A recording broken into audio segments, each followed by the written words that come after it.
Persekutuan yang ada dalam masyarakat Kampar beberapa diantaranya Domo, Melayu, Piliong atau Piliang, Mandailing, Putopang, Caniago, Kampai, dan Bendang. Hingga kini masih terdapat kontroversi mengenai kelompok orang Kampar sebagai suku bangsa tersendiri katanya, termasuk dalam suku bangsa Minangkabau atau Melayu Riau. Halo bro, Assalamualaikum warahmatullahi wabarakatuh. Kembali lagi dengan saya Dafan Mulifa di Mulifa Channel. Oke, kita sudah lama sekali tidak membuat konten tentang sejarah-sejarah Minang. Jadi ada yang menggelitik buat saya pada hari ini membuat konten di daerah Sumatera Tengah atau khususnya alam Minangkabau. Banyak sekali kabupaten-kabupaten atau kota-kota yang mengungkap dirinya berdiri sendiri. Contohnya seperti Kurinci yang juga mempunyai teori sendiri kalau mereka adalah manusia yang ada awal-awal di daerah Sumatera. Begitu juga Kampar yang mengaku lebih tua daripada Minangkabau itu sendiri. Nah, ini perlu juga dibahas karena itu semua adalah teori-teori. Minangkabau itu adalah alam. Alam Minangkabau adalah sebuah konfederasi atau persamaannya dengan USA, United States of America. Nah, yang di dalam itu ada berdiri kerajaan-kerajaan. Jika menyebut lebih tua karena bukti-bukti otentik di setiap kabupaten tersebut seperti Muara Takus yang ada di Kampar. Nah, bagaimana dengan Kerinci yang ada juga menhir di sana? Nah, kita perbandingkan juga dengan menhir Mahat, peninggalan budaya megalitik yang terdapat di Nagari Mahat, Bukit Barisan 50 Koto di alam Minangkabau. Nah, menhir tersebut diperkirakan berusia sekitar 2000 sampai 6000 tahun sebelum Masehi. Ini teorinya. Semua menhir itu menghadap ke satu arah, yaitu ke Gunung Sago. Keberadaan menhir tersebut dimaknai sebagai tanda makam, tanda penghormatan, dan tanda kepercayaan. Ada lagi yang lebih lucu lagi, disebutnya Minangkabau ini menjajah ke kabupaten-kabupaten itu. Di komen ada komen tentang Kabupaten Kampar yang mempunyai teori kalau kabupaten tersebut akan lebih tua dari Minangkabau. Nah, ini. Jadi saya akan menjelaskan semua yang ada di Sumatera itu tadinya satu sebelum erupsi Danau Toba atau sebelum meletusnya Gunung Krakatau.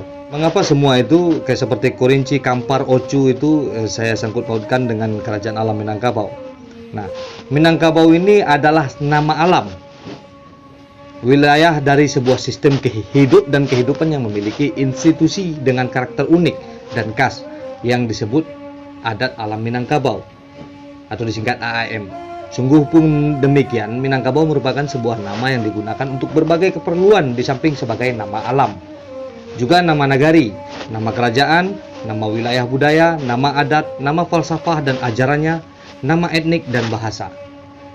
Nah, sebagai nama nagari, Minangkabau terletak sekitar 4,5 km dari pusat kota Batu Sangkar, yakni di Kecamatan Sungayang, Kabupaten Tanah Datar. Ini nagari ya, nagari Minangkabau di Provinsi Sumatera Barat. Nagari ini dipercayai oleh masyarakat tradisi setempat sebagai lokasi tempat pelaksanaan peristiwa adu kerbau yang menjadikan timbulnya asal-usul nama Minangkabau di nagari ini. Ini nagari Minangkabau dengan nama nagari. Nah, Minangkabau sebagai kerajaan, wilayah alam Minangkabau kemudian identik dengan wilayah kerajaan Pagaruyung. Karena Pagaruyung menjadi pusat kerajaan, Pagaruyung juga identik dengan pusat wilayah Pulau Paco atau Pulau Emas yang pada zamannya dikenal dengan nama Suwarna Bumi atau Bumi Emas atau Pulau Ameh, yakni pada periode akhir abad ke-14. Jadi perpindahan dari Damasraya ke Pagaruyung diidentikan juga dengan Minangkabau.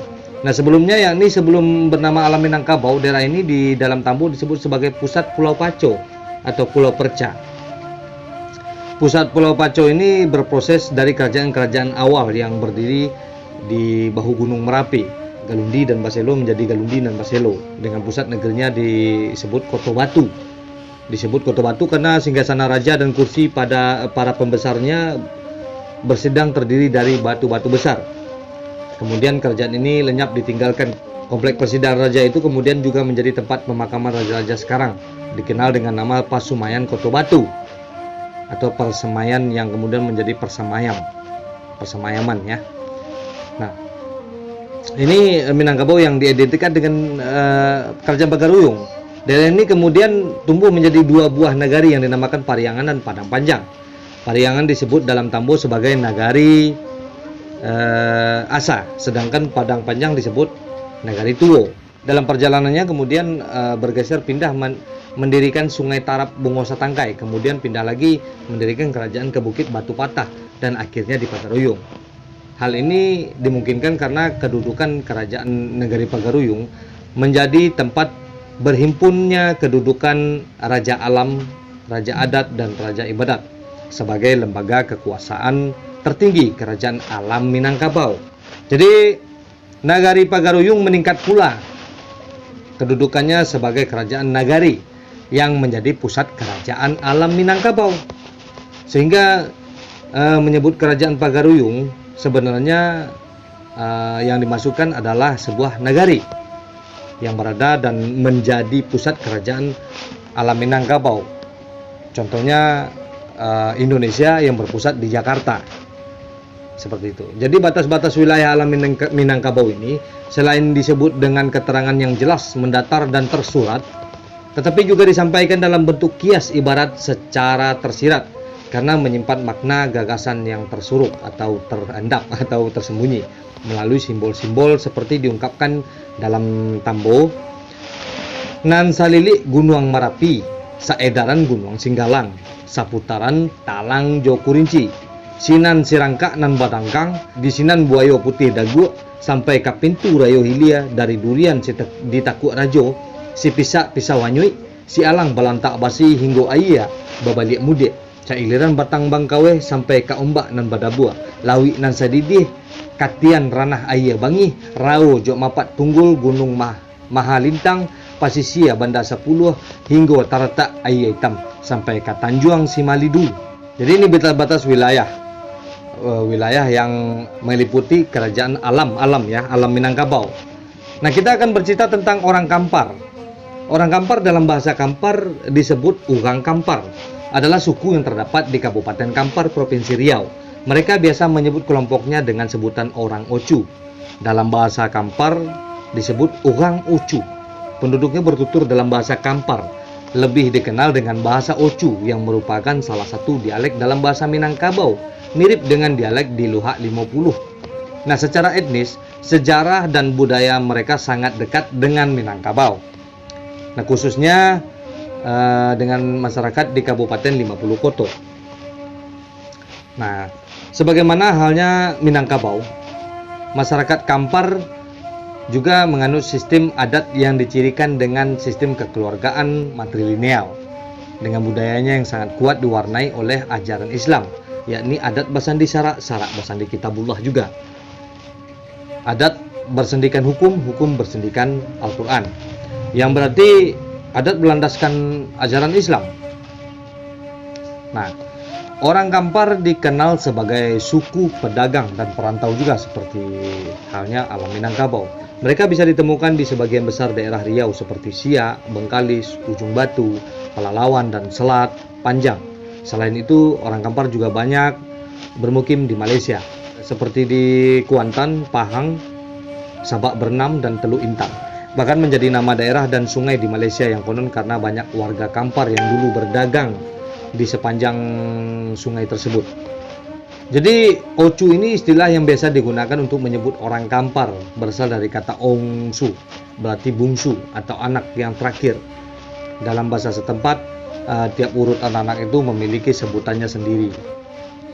Nah, selain dalam struktur kekeluargaan, kata Ocu ini digunakan sebagai sapaan bagi anak-anak yang lebih muda kepada teman kerabat dan sanak keluarga, seperti anak muda kepada laki-laki yang lebih tua daripada dirinya.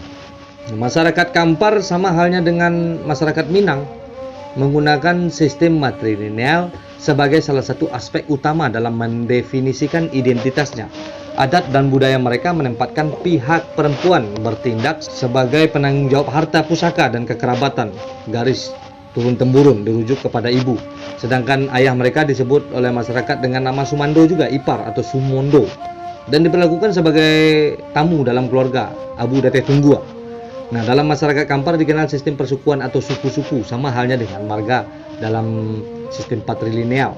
Terdiri dari orang yang jika diurut dari garis keturunan ibunya memiliki nenek moyang yang sama. Persukuan yang ada dalam masyarakat Kampar beberapa diantaranya adalah Domo, Melayu, Piliong atau Piliang, Mandailiong, Kutopang, Caniago, Kampai, dan Bendang. Hingga kini masih terdapat kontroversi mengenai kelompok orang Kampar sebagai suku bangsa tersendiri katanya, termasuk dalam suku bangsa Minangkabau atau Melayu Riau. Jadi seperti itu. Minangkabau adalah sebuah alam Minangkabau yang meliputi batasan-batasan yang di dalam tambo seperti saya ungkapkan tadi, seperti Kerinci, Kampar, Pariaman, Bengkulu, Muko-Muko, itu termasuk dalam alam Minangkabau yang terdiri kerajaan-kerajaan tersendiri yang berpusat di Pagaruyung. Jadi Pagaruyung itu bukan berarti itu adalah kerajaan Minangkabau, tapi itu pusat dari kerajaan alam Minangkabau. Oke. Jadi seperti halnya Malaysia yang dilakukan oleh Malaysia sekarang ini, Kuala Lumpur adalah pusatnya. Tapi mereka mempunyai kerajaan di setiap provinsi, kota-kota, kerajaan-kerajaan kecil. Itu. Jadi bukan berarti kita tidak boleh, mungkin ini yang membuat semuanya menjadi perpecah belah. Dan Minangkabau pun sekarang udah menjadi Indonesia dan kita harus bersatu. Tidak ada lagi kata oh ini yang lebih tua, ini yang lebih tua. Sedangkan di Singkara itu ada kerajaan di bawah Danau Singkara itu namanya Kerajaan Samaskuta. Itu lebih tua lagi seperti yang kita pikirkan. Ada menhir.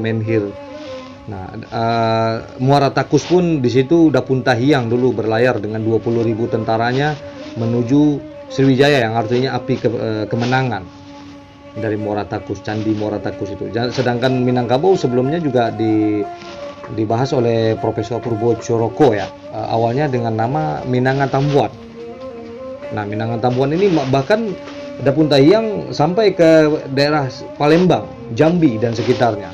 Jadi semuanya itu bisa kita kategorikan dengan warna bumi atau disebut dengan alam Minangkabau. Tidak peduli itu siapa yang lebih dulu, siapa yang lebih awal. Itu akan membuat sebuah egosentris pada masing-masing. Padahal sekarang ini seperti Kampar hanya sebuah kabupaten, Kerinci pun sebuah kabupaten, sedangkan alam Minangkabau sampai ke Negeri Sembilan. Oke beliau, mudah-mudahan ini dapat bermanfaat buat semuanya. Kita tidak boleh saling tua menuakan, saya yang lebih tua, saya yang lebih hebat, saya yang pertama kali, saya yang tidak. Mari kita satukan, dan ketika kita bersatu itulah yang paling hebat, itulah yang paling tua. Karena yang tertua tetap Nabi Adam ya. Oke, seperti biasanya majulah Minangkabau, majulah Indonesia. Bersama saya Dafan Mulifa, selalu di Mulifa Channel. Assalamualaikum warahmatullahi wabarakatuh.